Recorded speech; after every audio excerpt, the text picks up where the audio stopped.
Good morning. Last class में हमने जिस यूनिट की शुरुआत की थी वो थी धारा विद्युत की के अंदर 2 चैप्टर थे। उसमें से हमने फर्स्ट चैप्टर मतलब चैप्टर 4 की शुरुआत की थी, वो था विद्युत धारा। लास्ट क्लास में हमने देखा था कि विद्युत धारा क्या है, विद्युत धारा का मात्रक क्या है, इसकी विमा क्या है। इसके बाद में हमने देखा कि धारा घनत्व क्या है। आज हम चर्चा करने वाले हैं अपवहन वेग या अपवाह वेग।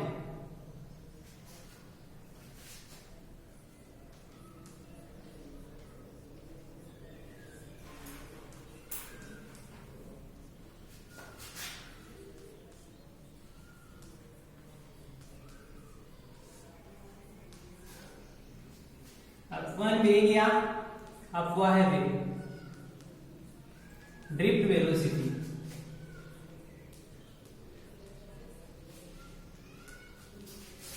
ये अपवहन वेग क्या है?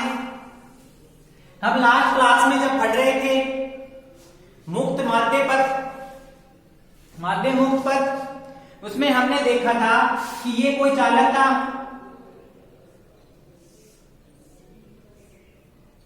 ये कोई चालक था। इस चालक में इलेक्ट्रॉन उपस्थित थे, धनावेशित चालक उपस्थित थे।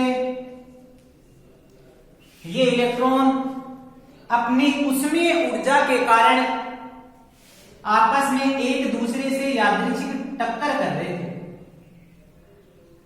ये आपस में क्या कर रहे हैं? यादृच्छिक टक्कर कर रहे हैं। ये टक्करें कैसी हैं? टेढ़ी मेढ़ी है ना। इसके कारण, यादृच्छिक टक्कर के कारण इसका जो ऊष्मीय वेग है, यानी कि इन इलेक्ट्रॉनों का प्रारंभिक वेग है, वो कितना है? 0 है। अपने ऊष्मा के कारण ये इलेक्ट्रॉन कोई गति नहीं कर पा रहे। हमेशा नहीं कह रहे कि ये गति नहीं कर रहे, लेकिन इसका वेग क्या है? 0 है। क्यों है? क्योंकि आपस में टेढ़ी मेढ़ी गति कर रहे हैं। इतना इधर गए, यहाँ कोई इलेक्ट्रॉन था, फिर इतना वापस आ गए, इतना इधर गए, यहाँ कोई इलेक्ट्रॉन होने के कारण इतना वापस आ गए, तो टोटल कितना हुआ? 0 हुआ। इसलिए हम क्या करेंगे? हम इस चालक के सिरों के मध्य विभवांतर आरोपित करेंगे। विभवांतर आरोपित करने का मतलब है किसी बाह्य विद्युत स्रोत से हम इसे जोड़ देंगे। किसी बाह्य विद्युत स्रोत से जोड़ने के कारण ये इलेक्ट्रॉन एक निश्चित दिशा में एक नियत वेग से गति करेंगे। यह नियत वेग ही क्या कहलाएगा? अपवहन वेग कहलाएगा। और इसकी दिशा किधर होगी? हमेशा विद्युत क्षेत्र के विपरीत दिशा में। क्यों होगी? क्योंकि ये क्या है? इलेक्ट्रॉन है, विद्युत क्षेत्र आरोपित कर रहे हैं, उसकी दिशा किधर है? इधर है। हमने कहा था जब हम विद्युत बल के बारे में पढ़ रहे थे तो कि इलेक्ट्रॉन पर लगने वाला बल विद्युत क्षेत्र की विपरीत दिशा में होता है। ये इलेक्ट्रॉन यहां है, इस पर बल लगेगा, उस बल की दिशा इधर होगी, तो इस बल के कारण ये इलेक्ट्रॉन इस दिशा में गति करने लग जाएंगे और एक नियत वेग से गति करेंगे। यह नियत वेग ही क्या कहलाएगा? अपवहन वेग कहलाएगा। तो अपवहन वेग की परिभाषा क्या हुई? किसी चालक के सिरों के मध्य विभवांतर आरोपित कर दिया जाए या किसी चालक तार को विद्युत क्षेत्र से जोड़ दिया जाए तो उसमें उपस्थित इलेक्ट्रॉन एक निश्चित दिशा में नियत वेग से गति करते हैं। यह नियत वेग ही क्या कहलाता है? अपवहन वेग या अपवाह वेग कहलाता है। इसकी दिशा विद्युत क्षेत्र की विपरीत दिशा में होती है। इसीलिए हम कह सकते हैं कि ये अपवहन वेग होता है ना, इसका मान क्या होता है? बहुत ही कम होता है। इस अपवहन वेग का मान बहुत ही कम होता है। तो इसकी परिभाषा लिखो।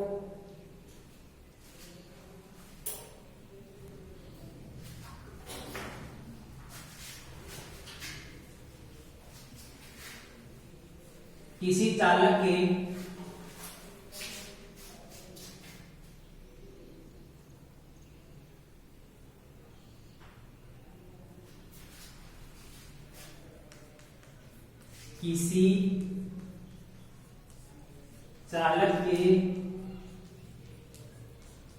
सिरों के मध्य किसी चालक के सिरों के मध्य विभवांतर आरोपित कर दिया जाए तो उस चालक में उपस्थित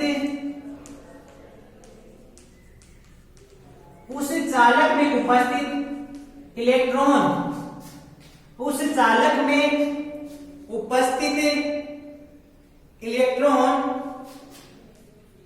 एक नियत औसत वेग से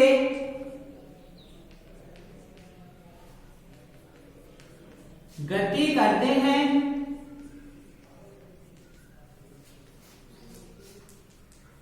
इस गति की दिशा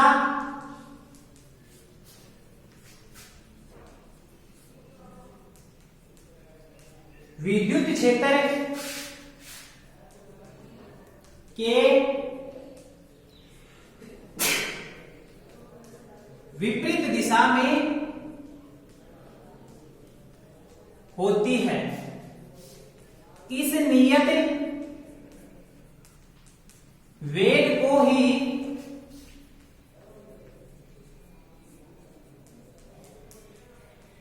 अपवहन वेग कहते हैं। परिभाषा क्या है? किसी चालक की सिरों के मध्य यदि विभवांतर आरोपित कर दिया जाए तो उसमें उपस्थित इलेक्ट्रॉन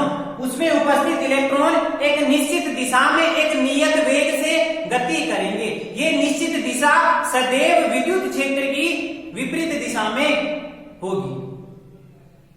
इसे ही क्या कहते हैं? अपवहन वेग कहते हैं या अपवाह वेग कहते हैं। ये क्या है? कोई चालक तार है, इस चालक तार की लंबाई में L मान लेता हूं, इसमें ये इलेक्ट्रॉन है,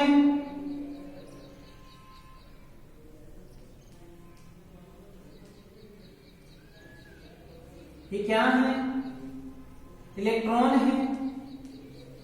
इसके सिरों के मध्य में यदि विभवांतर आरोपित न करूं तो ये इलेक्ट्रॉन आपस में एक दूसरे से यादृच्छिक टक्कर करेंगे तो इसका जो प्रारंभिक वेग है यानी कि ऊष्मा के कारण उत्पन्न वेग है, ऊष्मीय वेग, वो क्या होगा? शून्य होगा।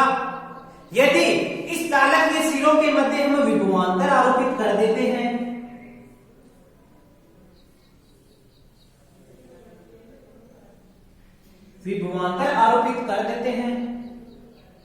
V वोल्ट की बैटरी से जोड़ दिया, विभवांतर आरोपित कर देते हैं तो ये इलेक्ट्रॉन है, इनकी गति एक निश्चित दिशा में यानी कि विद्युत क्षेत्र के विपरीत दिशा में इन इलेक्ट्रॉनों की गति हो जाएगी। ये क्या होगी? इन इलेक्ट्रॉनों की गति होगी। ये भी विभवांतर है तो ये जो चालक तार होगा, इस चालक तार के सिरों के मध्य भी जो विभवांतर उत्पन्न होगा वो कितना होगा? V ही। अब हम देखते हैं कि अपवहन वेग आता कितना है, तो इसके लिए हम क्या करेंगे? इसमें जो विद्युत क्षेत्र होगा वो विद्युत क्षेत्र कितना उत्पन्न हुआ, फिर इस विद्युत क्षेत्र के कारण इस इलेक्ट्रॉन पर बल कितना लगा, ये बल लगने के कारण इन इलेक्ट्रॉनों का वेग कितना हुआ।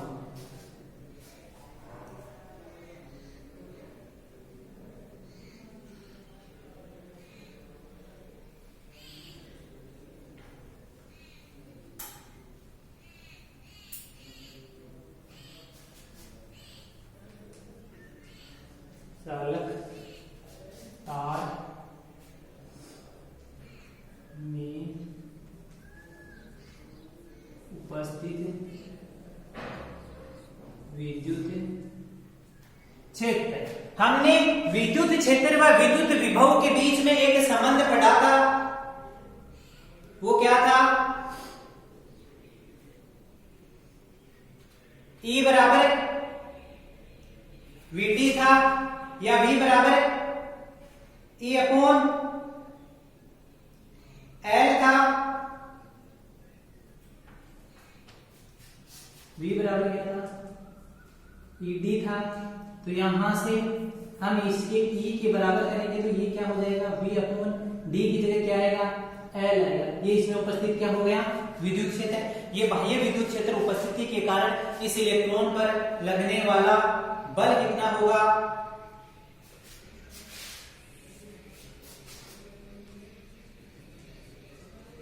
विद्युत क्षेत्र के कारण इलेक्ट्रॉन्स पर लगने वाला बल F बराबर क्या होगा? F बराबर QE होता है। यह हमने फर्स्ट चैप्टर में देखा था। यहां पर Q क्या है? E है, इलेक्ट्रॉन है। तो इलेक्ट्रॉन के लिए मैं Q ऋणावेशित लिखूंगा या धनावेशित? इलेक्ट्रॉन है तो इलेक्ट्रॉन पर आवेश माइनस E होता है, तो यहां क्या लिखेंगे? माइनस E लिखेंगे। यहां से हम इसे समीकरण 1 नाम देते हैं, इसे समीकरण नंबर 2 नाम देते हैं। इस समीकरण 2 में मैं इस E की जगह समीकरण 1 से ये V बटा L लिख सकता हूं, क्योंकि मैंने जो बैटरी आरोपित की है वो किसका विभव कितना है? V है। समीकरण 1 व 2 से F बराबर क्या आ गया? Minus E V upon L। यहां से हम देख सकते हैं कि जो इलेक्ट्रॉन है ये बल लगा, तो बल लगा, इसके कारण इलेक्ट्रॉन क्या करेगा? बल लगने के कारण इलेक्ट्रॉन क्या होगा? त्वरित होगा या मंदित होगा? कुछ तो होगा। किसी चीज पर बल लगता है या तो मंदन होगा, यदि विपरीत दिशा में लगेगा तो मंदन होगा, उसकी दिशा में लगेगा तो क्या होगा? त्वरित होगा। तो ये इलेक्ट्रॉन है, इलेक्ट्रॉन पर किस दिशा में लगेगा? विपरीत दिशा में लगेगा। तो विद्युत बल के कारण इलेक्ट्रॉन पर त्वरण, विद्युत बल के कारण इलेक्ट्रॉन पर त्वरण। त्वरण क्या होता है? A बराबर क्या होता है? F बटा M। M क्या है? इलेक्ट्रॉन का द्रव्यमान है। तो यहां से A बराबर क्या होगा? F की जगह क्या लिख सकते हैं? माइनस EV अपॉन L, और ये हो गया M। इसे समीकरण नंबर 3 नाम दे दिया। अब हम गति का जो पहला समीकरण होता है, गति के प्रथम समीकरण से, गति का प्रथम समीकरण होता है V बराबर U प्लस AT। ये V क्या है? ये अंतिम वेग है, और इस इलेक्ट्रॉन का अंतिम वेग कितना होगा? अपवन वेग के बराबर होगा। ये U क्या है? प्रारंभिक वेग है, मतलब क्या है? उष्मीय वेग है। इस इलेक्ट्रॉन का उष्मीय वेग कितना है? 0 है, यादृच्छिक गति के कारण। ये A क्या है? ये विद्युत बल आरोपित होने के कारण इस पर लगने वाला त्वरण है। ये T क्या है? समय है, जो यहां पर हम क्या ले रहे थे? विश्रांति काल ले रहे थे, तो बार ले रहे थे। इसे समीकरण नंबर 4 नाम दे दो। तो समीकरण 3 व 4 से, इस समीकरण 4 में मैं A का मान समीकरण 3 से रख सकता हूं, तो अंतिम वेग कितना होगा? अपवन वेग के बराबर होगा। ये प्रारंभिक वेग है, यानी कि उष्मीय वेग है। उष्मीय वेग कितना होगा? 0 होगा। तो 0 प्लस A की जगह क्या लिख सकता हूं? Minus EV upon LM, minus EV upon LM into, ये T समय है, यहां हम समय की जगह क्या काम में ले रहे हैं? विश्रांति काल, तो बार काम में ले रहे हैं। तो VT बराबर क्या हुआ है? माइनस EV तो बार बटा L। ये आ गया अपवन वेग का सूत्र। यहां से आप एक और सूत्र लिख सकते हो, या VT बराबर स्मॉल e कैपिटल E तो बटा N, या आप दोनों लिख सकते हो। यहां से आपसे पूछ सकता है कि अपवन वेग व विद्युत विभव के बीच संबंध बताओ। तो विद्युत विभव और अपवन वेग के बीच में संबंध होता है Vt बराबर माइनस EV टो बार बटा L। पूछ सकता है कि विद्युत विभव अपवन वेग और विद्युत क्षेत्र के बीच संबंध बताओ। तो यहां से अपवन वेग व विद्युत क्षेत्र के बीच संबंध क्या होगा, Vt बराबर माइनस ई टो बार बटा m, जहां स्मॉल ई क्या है, इलेक्ट्रॉन का आवेश, कैपिटल ई क्या है, विद्युत क्षेत्र, टो बार क्या है, विश्रांति काल, ये m क्या है, m है इलेक्ट्रॉन का द्रव्यमान। और एक ये सूत्र, ये दोनों सूत्र किसके हैं, अपवन वेग के हैं। यहां से आपको अपवन वेग और विद्युत विभव के बीच, अपवन वेग और विद्युत क्षेत्र के बीच संबंध पूछ सकता है।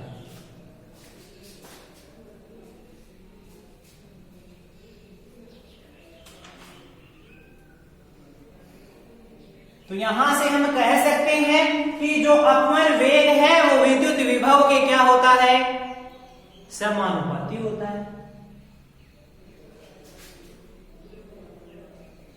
अर्थात Vt समानुपाती किसके होता है, V की। ये Vt अपवन वेग है और ये V क्या है, विद्युत विभव है। इनके बीच में ग्राफ पूछे तो ग्राफ कैसा होगा, सरल रेखा। ये हुई ड्रिफ्ट वेग की बात, ड्रिफ्ट वेलोसिटी, अपवहन वेग इसे कहते हैं।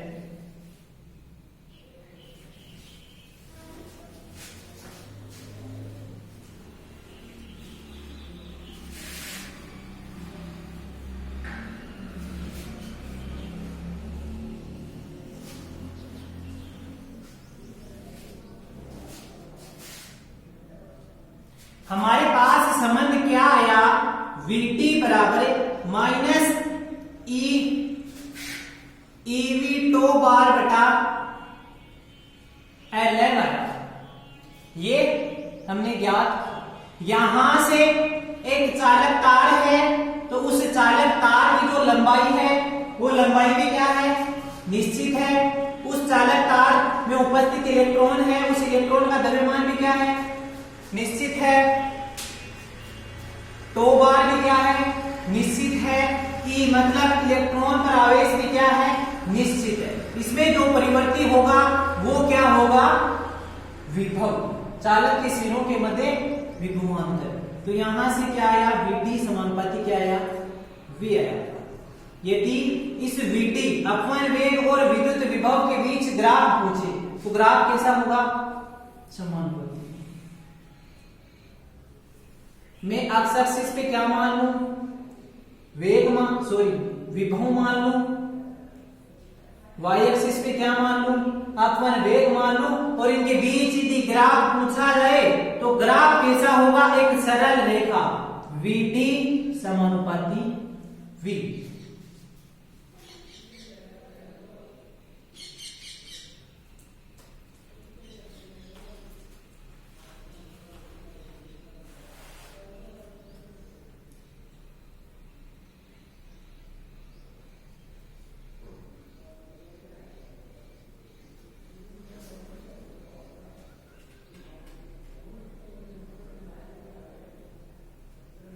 ये हुई अपवन वेग की। अब हम बात करेंगे गतिशीलता की।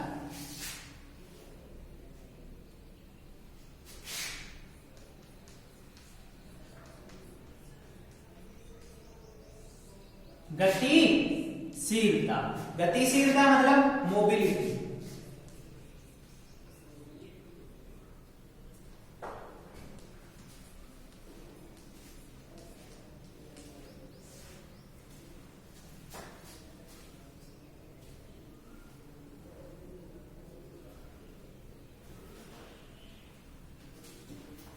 गतिशीलता, गतिशीलता किसे कहते हैं, हमने क्या, उस जो चालक था उस चालक के सिरों पर विभवांतर आरोपित कर दिया। विभवांतर आरोपित करने के बाद में हमने देखा कि जो इलेक्ट्रॉन है वो एक निश्चित दिशा में गति कर रहे हैं, एक नियत वेग से। उस नियत वेग को हमने क्या कहा? अपवन वेग कहा। बाद में हमने देखा कि जो अपवन वेग है और जो विद्युत क्षेत्र है उसमें एक संबंध आया। ये उसमें एक संबंध आया, Vt बराबर माइनस ई टो बटा एम आया। यहां से Eb नियत है, टो बार भी नियत है, एम मतलब इलेक्ट्रॉन का द्रव्यमान भी नियत है। तो Vd किसके समानुपाती हुआ है? E के। तो Vd बराबर म्यू E। ये म्यू क्या है? एक समानुपाती नियतांक है। इस समानुपाती नियतांक म्यू को ही क्या कहते हैं? गतिशीलता कहते हैं। तो म्यू बराबर क्या आ गया? Vt अपॉन E आ गया। यानी कि गतिशीलता की परिभाषा क्या हुई? गतिशीलता की परिभाषा हुई अपवन वेग व विद्युत क्षेत्र का जो अनुपात है वो अनुपात ही क्या कहलाता है? गतिशीलता। ऐसा नहीं कि हमने कहा कि ये म्यू क्या है? एक समानुपाती नियतांक है, इसे ही गतिशीलता कहते हैं। तो गतिशीलता की परिभाषा ये नहीं हुई कि म्यू एक समानुपाती नियतांक है, इसे ही गतिशीलता कहते हैं। ये इसकी परिभाषा नहीं है, ये इस म्यू है। इस म्यू को बताया गया है कि ये क्या है और इसे किससे प्रदर्शित करते हैं। तो गतिशीलता की परिभाषा क्या हुई? अपवन वेग व विद्युत क्षेत्र के अनुपात को गतिशीलता कहते हैं।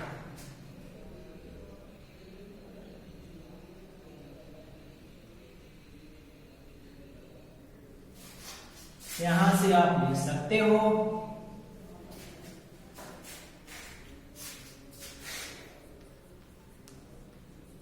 अपवन वेग एवं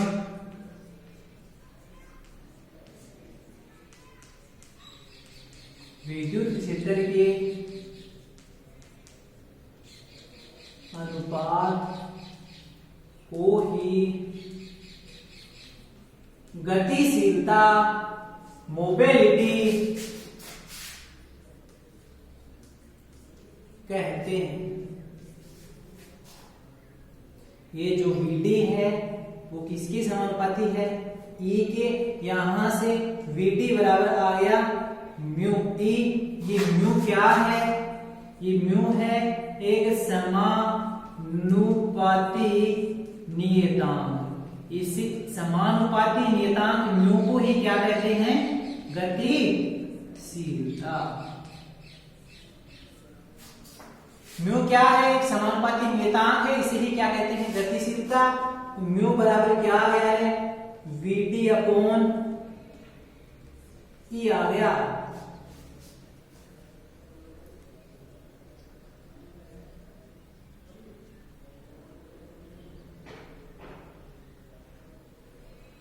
ये किसकी बात हुई? गतिशीलता की परिभाषा की बात। अब हम देखते हैं कि इस गतिशीलता का मात्रक क्या है।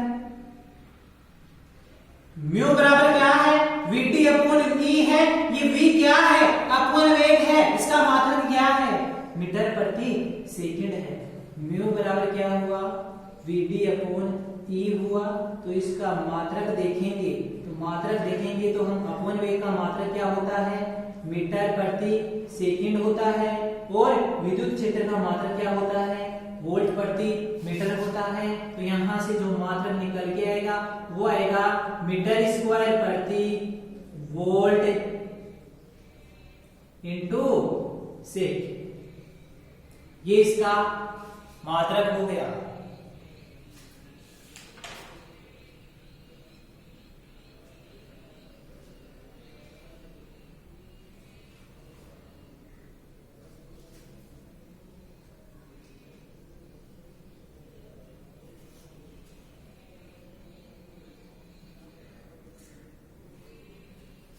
यहां से इस मात्रक से ही हम इसकी क्या बना सकते हैं? विमा बना सकते हैं। अब ये म्यू है वो Vd की क्या है? समानुपाती है। यहां से आप देख सकते हो यदि विद्युत क्षेत्र नियत हो, विद्युत क्षेत्र नियत हुआ तो ये म्यू है वो किसके समानुपाती होगा, VT की। मतलब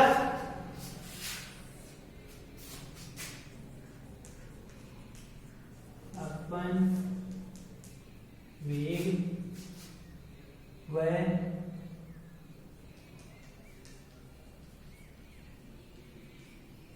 गतिशीलता में संबंध से हम कह सकते हैं कि μ1 बटा μ2 बराबर होगा VD1 बटा VD2। यदि कोई क्वेश्चन आए, कोई न्यूमेरिकल क्वेश्चन आए, उस क्वेश्चन में कहा जाए कि विद्युत क्षेत्र, जो आरोपित विद्युत क्षेत्र है वो समान है, यदि पहले गतिशीलता इतनी है तो अपवन वेग इतना है, बाद में गतिशीलता इतनी कर दी जाती है तो इसका अपवन वेग ज्ञात करो, तो आप इस सूत्र से ज्ञात कर सकते हो। ये जो गतिशीलता है वो पदार्थ की प्रकृति तथा ताप पर निर्भर करती है। ये नोट लगा के लिख सकते हो। गतिशीलता का मान ताप तथा पदार्थ की प्रकृति पर निर्भर करता है। गतिशीलता का मान ताप पर निर्भर करेगा और किस पर निर्भर करेगा, पदार्थ की प्रकृति।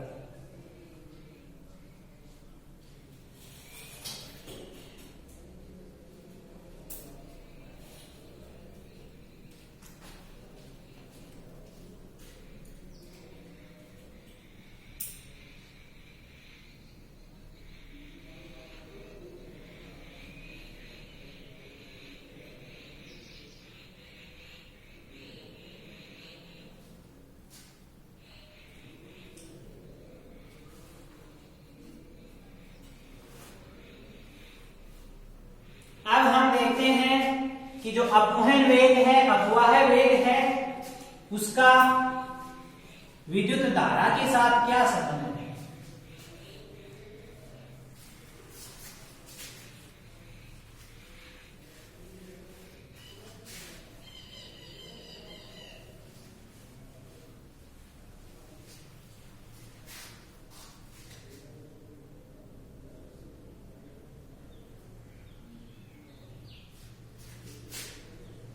अगली हेडिंग लिखो, अपवहन वेग एवं विद्युत धारा में संबंध। इसके अंदर संबंध क्या है, हम अपवहन वेग को परिवर्तित करेंगे तो धारा किस प्रकार से चेंज होगी, धारा को चेंज करेंगे तो अपवहन वेग किस प्रकार से चेंज होगा।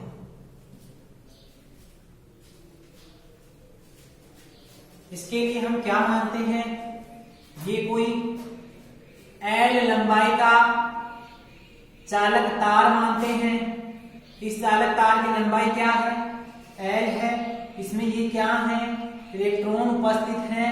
ये इलेक्ट्रॉन VD वेग से क्या कर रहे हैं, गति कर रहे हैं VD वेग से। इस चालक तार का जो अनुप्रस्थ काट क्षेत्रफल है ना, वो क्या है, A है।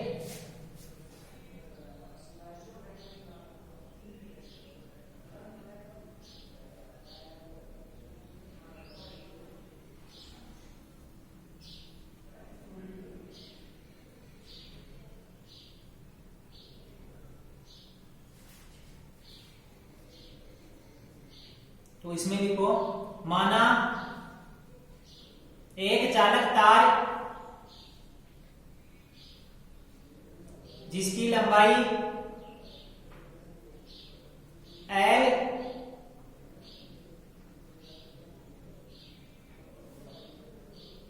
तथा अनुप्रस्थ काट क्षेत्रफल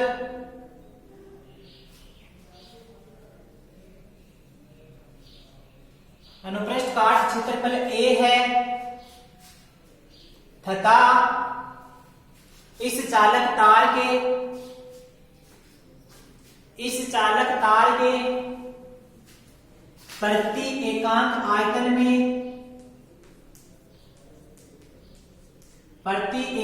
आयतन में इलेक्ट्रॉनों की संख्या स्मॉल n है, स्मॉल n है।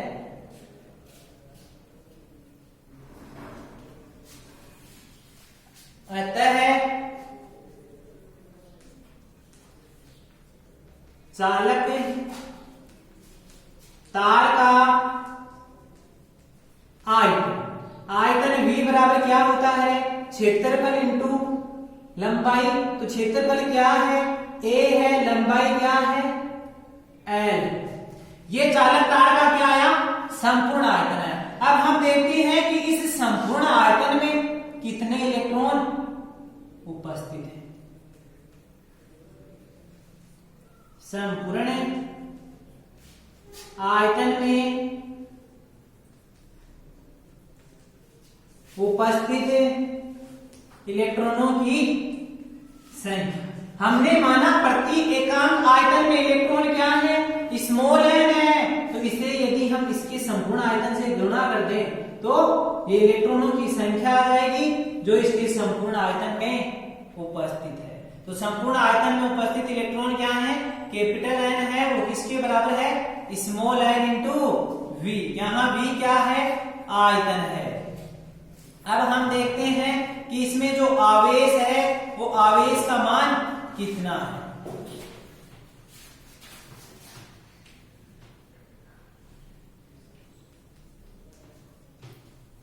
चालक तार में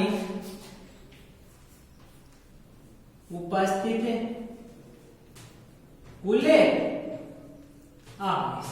कुल आवेश हम जानते हैं कि किसी एक इलेक्ट्रॉन पर उपस्थित आवेश E होता है।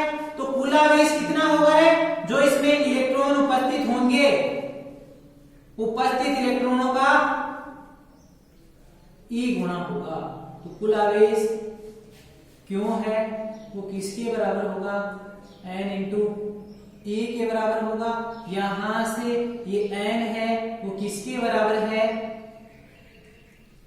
स्मॉल n V E के बराबर है।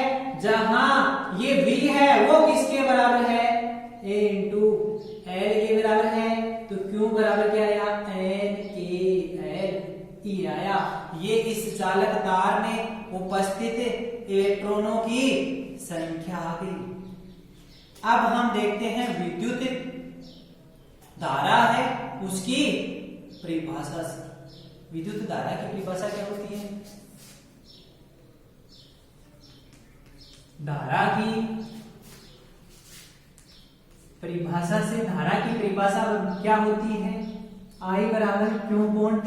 एकांक समय में प्रवाहित आवेश की मात्रा ही क्या कहलाती है, विद्युत धारा। तो मैं Q का मान यहां से ये लिख सकता हूं। तो I बराबर आएगा NaLE बटा T। अब इस T का मान हमें नहीं पता, लेकिन इसके सिरों के बीच यदि मैं विभवांतर आरोपित कर रहा हूं, यदि मैंने विभवांतर आरोपित कर दिया तो ये इलेक्ट्रॉन एक निश्चित वेग से गति करेंगे, ये v वेग से गति करेंगे और कितनी दूरी में गति करेंगे, l दूरी में। तो यहां से हम देख सकते हैं चाल बराबर होता है दूरी बटा समय। तो समय बराबर क्या होगा, चाल बराबर दूरी बटा क्या होता है, समय। तो समय बराबर क्या होगा, दूरी बटा चाल। यहां चाल क्या होगी,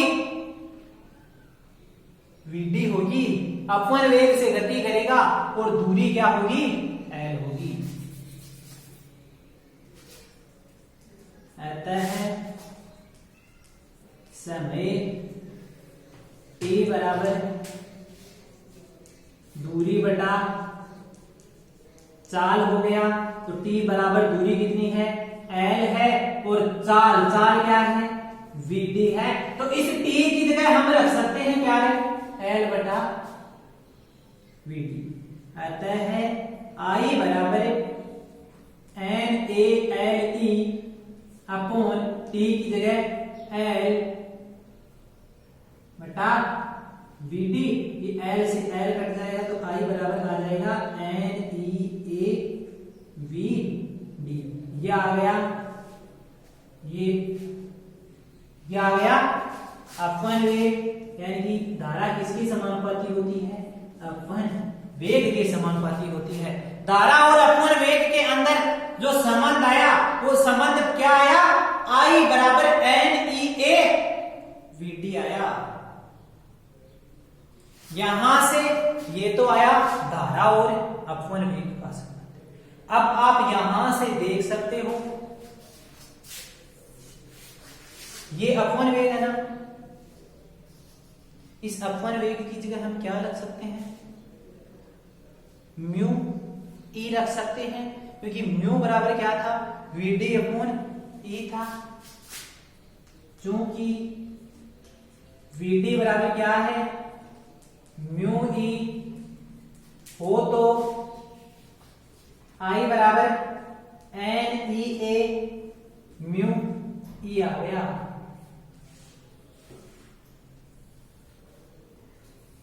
यदि आपको पूछा जाए कि अपवन वेग व विद्युत धारा के अंदर संबंध बताओ तो इतना ही करना है, यही कर। फिर आगे पूछा जाए कि विद्युत क्षेत्र पूछ ले या गतिशीलता व धारा के अंदर संबंध बताओ तो यहां तक करना है। आगे यदि पूछ ले कि धारा घनत्व और अपवन वेग के अंदर संबंध बताओ, आगे लिख सकते हो धारा घनत्व। धारा घनत्व जे बराबर क्या होता है? आई अपॉन ए होता है। तो जे बराबर यहां से मैं आई अपॉन ए कर दूं तो N E A V D upon A होगा। ए से ए कट जाएगा तो जे बराबर एन ई वी डी। ये हो गया धारा घनत्व और अपवन वेग के अंदर सब। या इसे भी चेंज कर लो रे, या जे बराबर एन ई ए म्यू ई अपॉन ए, तो जे बराबर क्या आएगा? L E mu E. क्या आ गया? धारा घनत्व और गतिशीलता के अंदर संबंध। यदि क्वेश्चन में इतना पूछे कि धारा घनत्व व विद्युत धारा में संबंध बताओ, सॉरी अपवन वेग व विद्युत धारा में संबंध बताओ तो इतना करना है। यदि क्वेश्चन में पूछे गतिशीलता व धारा में संबंध तो यहां तक करना है। यदि पूछे कि धारा घनत्व और अपवन वेग में संबंध तो यहां तक। गतिशीलता व धारा घनत्व में संबंध तो यहां तक। जितना पूछा जाए उतना। ऐसा नहीं कि क्वेश्चन में पूछा है कि अपवन वेग व धारा घनत्व सॉरी विद्युत धारा में संबंध बताओ तो आप वहां तक धारा घनत्व व गतिशीलता तक संबंध में चले जाओ ना। जितना पूछा जाए उतना। यदि यहां तक पूछे धारा और अपवन वेग में तो यहीं तक, गतिशीलता और विद्युत धारा में तो यहीं तक, धारा घनत्व और अपवन वेग में तो यहीं तक, धारा घनत्व और गतिशीलता में तो यहां तक। ये हुई किसकी बात? अपवन वेग व विद्युत धारा में संबंध।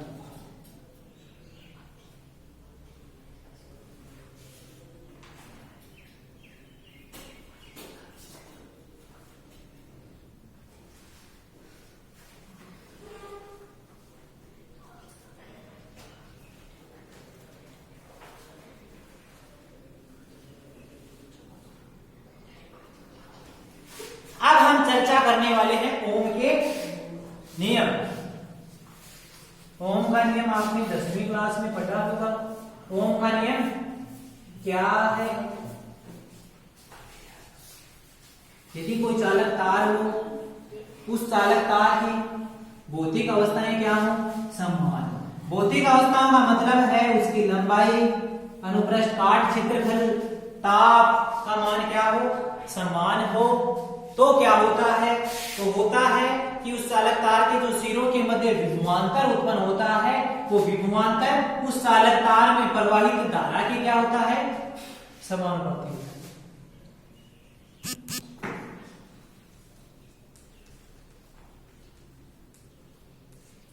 ओम का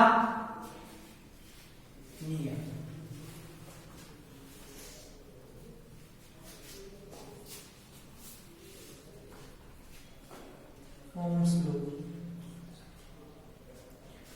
ओम ने क्या कहा? ओम ने 1820 में एक प्रयोग किया। कब? 1820 में ओम ने चालक तार लिया। उस चालक तार की लंबाई, अनुप्रस्थ काट, क्षेत्रफल, ताप को नियत रखा और उसने उस चालक तार के सिरों के मध्य विभवांतर आरोपित किया। तो ओम ने देखा कि जो विभवांतर आरोपित किया ना, वो उस चालक तार में जो धारा प्रवाहित होती है उसके क्या होता है? समानुपाती होता है।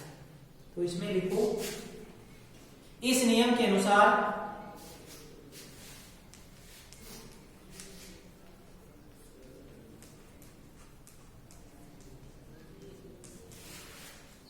किसी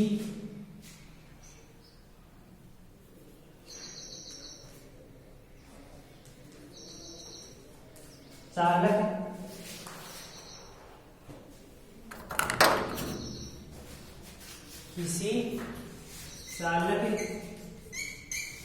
तार की भौतिक अवस्थाएं जैसे लंबाई, अनुप्रस्थ काट, क्षेत्रफल, ताप आदि। यदि किसी चालक तार की भौतिक अवस्थाएं समान हो तो उस चालक तार के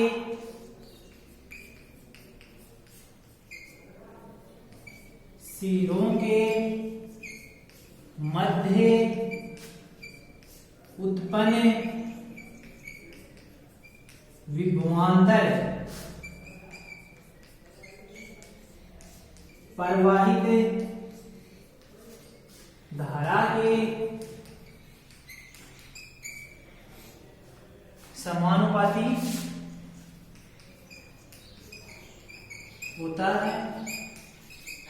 इसे ही ओम्स लॉ कहते हैं। ओम ने क्या किया रहे? 1820 में कोई चालक तार लिया। उस चालक तार की भौतिक अवस्थाएं क्या रखी? समान रखी। जैसे उसकी लंबाई नियत रखी, क्षेत्रफल नियत रखा और ताप को नियत रखा। जब उसने उस चालक तार के सिरों के मध्य विभवांतर आरोपित किया, मतलब किसी बैटरी से जोड़ा, तो उसने देखा कि जो विभवांतर है ना, वो उस चालक तार में जो धारा प्रवाहित हो रही है, उस प्रवाहित धारा के क्या होता है? समानुपाती होता है। V समानुपाती I। V बराबर क्या है? R। I जहां R क्या है? एक समानुपाती नियतांक है। ये R ही क्या कहलाता है? प्रतिरोध। R क्या है? एक समानुपाती नियतांक है। तो क्या है? प्रतिरोध। ये हो गया ओम्स लॉ। ओम्स लॉ क्या है? जो विभवांतर है वो किसके समानुपाती होता है? प्रवाहित धारा की।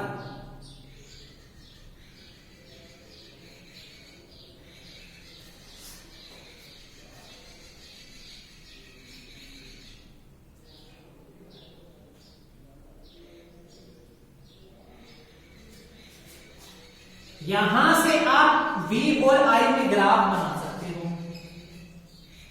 V एवं I के मध्य ग्राफ। इनके मध्य जो ग्राफ आएगा वो कैसा आएगा?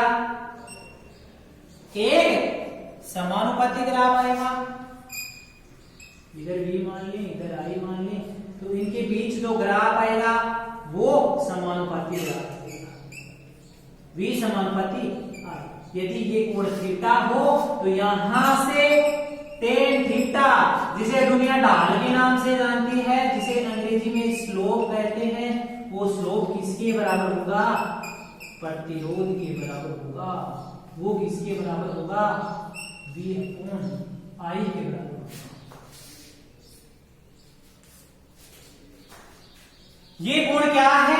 थीटा है। ये थीटा है किसके मध्य? V और I के बीच में। अर्थात हम कह सकते हैं कि यदि ग्राफ V व I के बीच हो तो V व I के बीच में जो ढाल है, जो स्लोप है, जो टेन थीटा का मान है, वो किसके बराबर होता है? प्रतिरोध के बराबर होता है। यदि ग्राफ में कोई ग्राफ है, उस ग्राफ में आपको कोई डाटा दिया हुआ हो, जहां आपको I का मान दिया हुआ हो तथा V का मान दिया हुआ हो, फिर आपको पूछे कि ग्राफ के आधार पर प्रतिरोध का मान ज्ञात करो, तो प्रतिरोध का मान आप कैसे ज्ञात कर सकते हैं? V व I से। यदि ग्राफ में V व I का मान न देकर V व I के बीच जो बनने वाला कोण है, ये जो समानुपाती रेखा है, इसका इस I के साथ बनने वाला कोण है, वो कोण दिया हुआ हो, बाद में पूछ ले कि प्रतिरोध का मान ज्ञात करो, तो प्रतिरोध का मान कैसे ज्ञात करोगे? टेन थीटा से, क्योंकि टेन थीटा किसके बराबर होता है? ढाल के बराबर होता है। ये हो गया इसमें सम।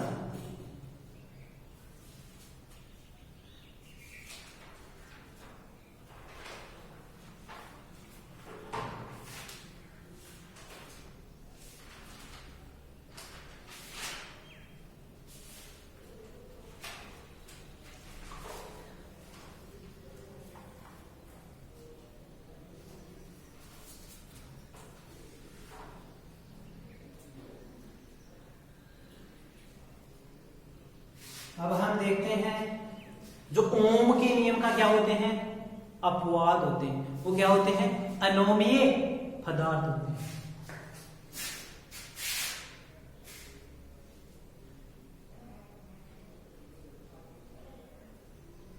ये हो गया ओम का नियम। अब हम दो प्रकार के पदार्थ होते हैं, एक तो ओमीय पदार्थ होता है, दूसरा अनोमीय पदार्थ होता है। ओमीय पदार्थ का मतलब है जो ओम के नियम की पालना करता है वो ओमीय पदार्थ कहलाता है, और जो ओम के नियम की पालना नहीं करता है वो क्या कहलाता है? अनोमीय पदार्थ कहलाता है। इसमें आप नोट लगा के लिखना। पहला है ओमीय पदार्थ। ओमीय पदार्थ कौन से पदार्थ होते हैं? या ओमीय पदार्थ, या आप लिख सकते हो ओमीय युक्तियां।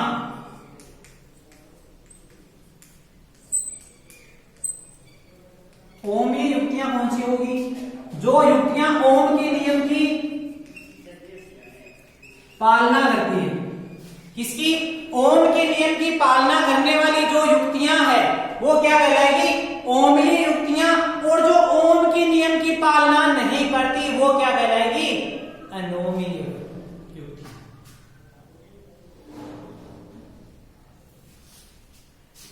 तो इसमें देखो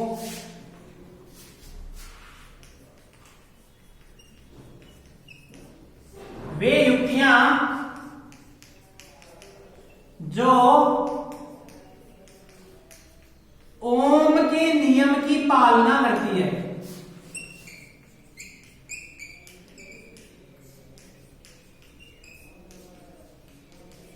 ओम के नियम की पालना करती है,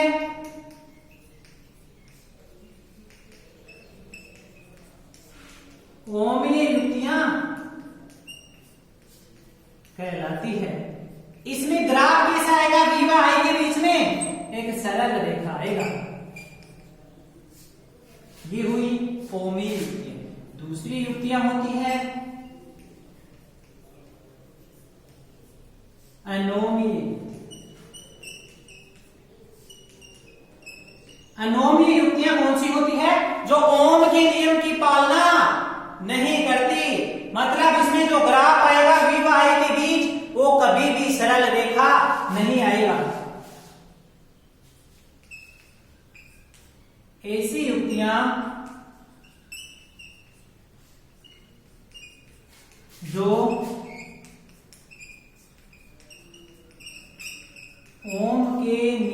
की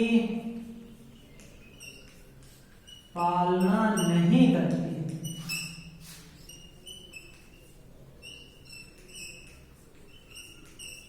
एनोमी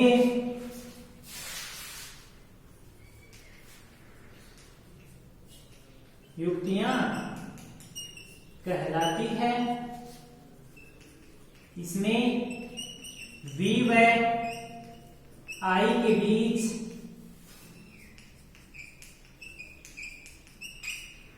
सरल रेखा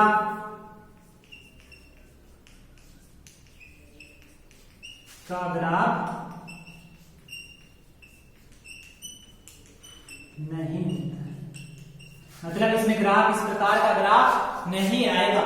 एग्जाम्पल लिख सकते हो ना आप,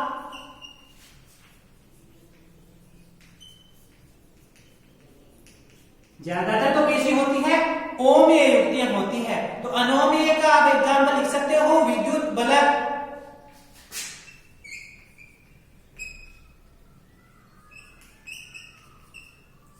अर्धचालक डायोड, इसके बारे में आप आगे पढ़िए। अपघटनीय सेल, जिसके बारे में आप केमिस्ट्री में पढ़ोगे। ये क्या है, इसका दूसरा नाम है, वो है विद्युत अपघटनीय दर। इसमें जो धारा का प्रवाह होता है वो उसमें उपस्थित आयंस के कारण होता है। तो अब हम इनके लिए अलग अलग ग्राफ देखेंगे कि विद्युत बल्ब के लिए V व I के बीच ग्राफ कैसा होता है, अर्धचालक डायोड के लिए कैसा होता है, विद्युत अपघटनीय द्रव्य के लिए कैसा ग्राफ है।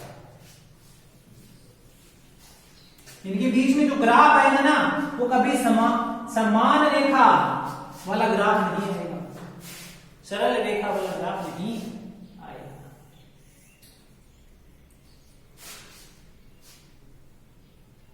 ये B है, ये I है, ये बात कर रहे हैं हम विद्युत बल्ब की। इन ग्राफों को याद रखना, ये पूछ सकता है कि विद्युत बल्ब के लिए V व I के बीच में ग्राफ, इसके बीच में ग्राफ इस प्रकार है।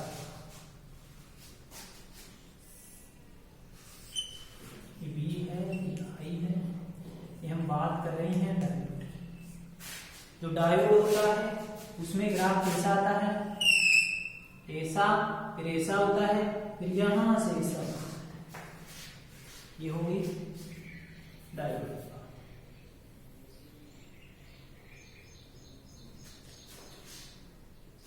अब हम चर्चा करेंगे किसकी, विद्युत अपघटनीय।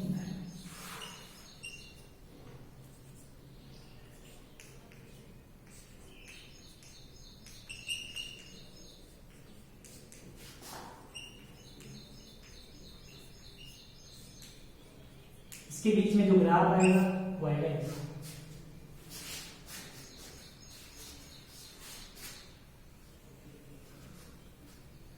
ये हुई इसके ग्राफ।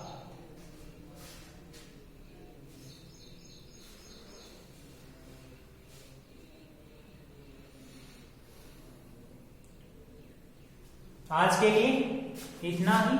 नेक्स्ट क्लास में हम चर्चा करेंगे कि जो ओम्स का नियम है इसकी व्युत्पत्ति कैसे हुई, किस प्रकार से ये उत्पन्न हुआ, इसके बारे में हम नेक्स्ट क्लास में देखेंगे। बाद में हम चर्चा करेंगे कि ओम के नियम में जो आर आया वो आर क्या है, ये क्या होता है, इसका मात्रक क्या होता है।